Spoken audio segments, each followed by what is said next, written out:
नमस्कार बंधुरा दीतिर रान्नाघर with blog चैनेले आपनादेर प्रत्येकके स्वागत। देखुन आजके निये चले एसेछि भीषण सुस्वादु और भीषण लोभनीय आड़ माछेर तेल झाल। तो आजकेर एई आड़ माछेर तेल झालटा शुधु जे गरम भातेई भालो लागे ता किन्तु नय, फ्राइड राइस पोलाओ सबकिछुर साथेई खूब भालो जाय। तो आजकेर एई आड़ माछेर तेल झालटा आमि किभाबे बानालाम चलुन देखे निन।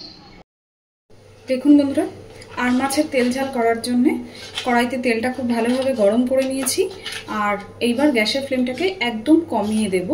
আর মাছে আমি সুন্দর করে লবণ হলুদ একটু কাঁচা সরষের তেল আর 1 চামচ লেবুর রস মাখিয়ে রেখে দিয়েছিলাম। তো দেখুন মাছটাও আমার খুব সুন্দরভাবে ম্যারিনেট হয়ে গেছে। বেশ মিনিট 10 আগে আমি মাছটাকে মাখিয়ে রেখেছিলাম। এইবার গ্যাসের ফ্লেমটাকে কমিয়ে দিয়ে মাছগুলোকে একটু ভেজে নেব।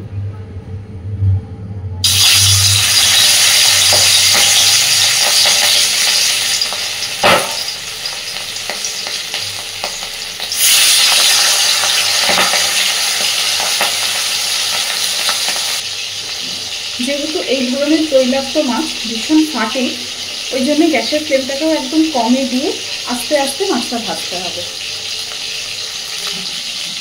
দেখুন মাছ সুন্দর করে ভেজে নিয়েছি। এবার আমি মাছগুলোকে আগে তুলে নেব তেল থেকে। কড়াইতে যা তেল আছে এই তেলেই আমাদের রান্নাও হয়ে যাবে।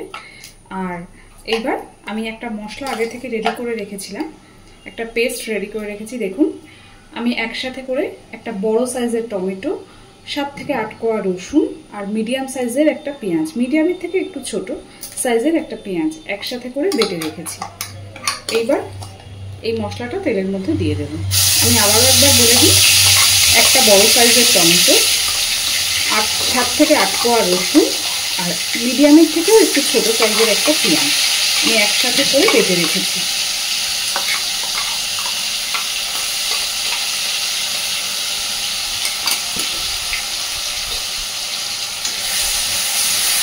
এইবার মশলাটাকে খুব সুন্দর করে একটু সময় নিয়ে কষাতে হবে।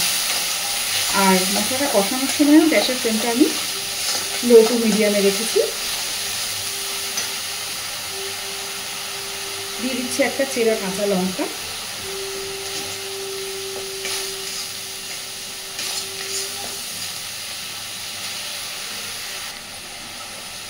এইবার দেব পরিমাণ মতো লবণ,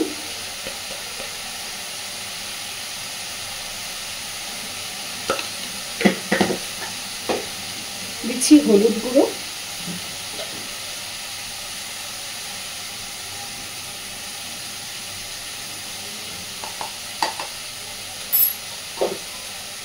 আর দিচ্ছি লঙ্কা গুঁড়ো।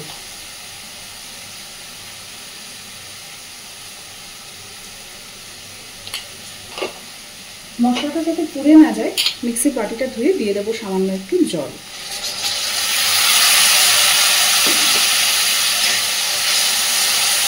দিয়ে আবারও সুন্দর করে মশলাটাকে কষাতে থাকবে। মিডিয়াম টু লো ফ্লেমে আস্তে আস্তে যে কোনো রান্নাতেই একটু সময় নিয়ে মশলা কষালে সেই রান্নার স্বাদ অনেক বেশি সুন্দর হয়। এই পর্যায়েতে দিয়ে দেবো খুব সামান্য পরিমাণে একটু গরম মশলা গুঁড়ো।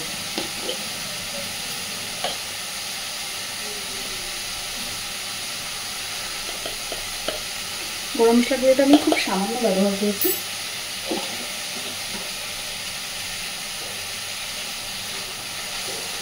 এই তেল ঝালের রেসিপিটা শুধু যে আড় মাছ তাই না, কাতলা মাছ, রুই মাছ, শোল মাছ এই ধরনের মাছেও কিন্তু খুবই ভালো যায়।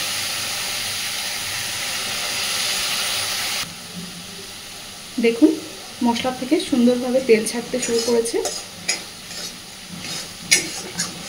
এই পর্যায়ে আমি দিয়ে দেবো ভেজে রাখা মাছগুলো।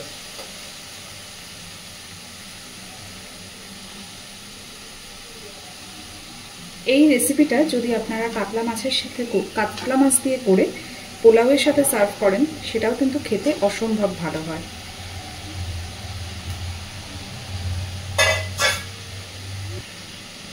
তো মাছটা দেওয়ার পরে হালকা করে এপিট ওপিট মশলার সাথে একটু ভালোভাবে মাখিয়ে নেব।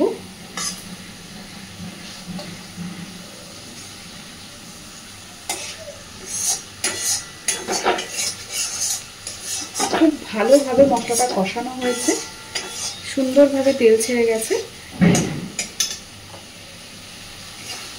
দেখেই বুঝতে পারছেন মশলাটা কষানোটা কতটা ভালো হয়েছে। এইবার আমি দিয়ে দেবো অল্প পরিমাণে একটু জল, কারণ এই রান্নাটা কিন্তু একদমই শুকনো শুকনো হবে, আর তাতেই রান্নাটা খেতে বেশি ভালো হবে।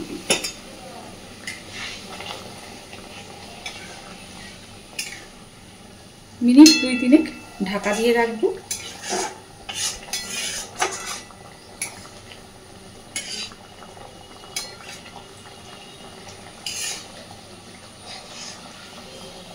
হালকা হাতে নাড়াচাড়া করে দিয়ে, একটা মাছ তো ভেঙেই যাবে, যাই হোক। এইবার ঢাকা দিয়ে দেব। দেখুন বন্ধুরা, সুন্দরভাবে জলটা শুকিয়ে গেছে আর উপর থেকে পুরো তেল ভেসে উঠেছে। তো আমার আজকের এই আর মাছের তেল ঝাল কিন্তু একদম রেডি। হতেও একদমই সময় কম লাগে, খেতে ভীষণ ভালো হয়। গরম ভাতের সাথে খেতে কিন্তু অসাধারণ। অবশ্যই এইভাবে একবার ট্রাই করে দেখবেন, কথা দিচ্ছি আপনারা নিরাশ হবেন না, ভীষণ ভালো লাগবে।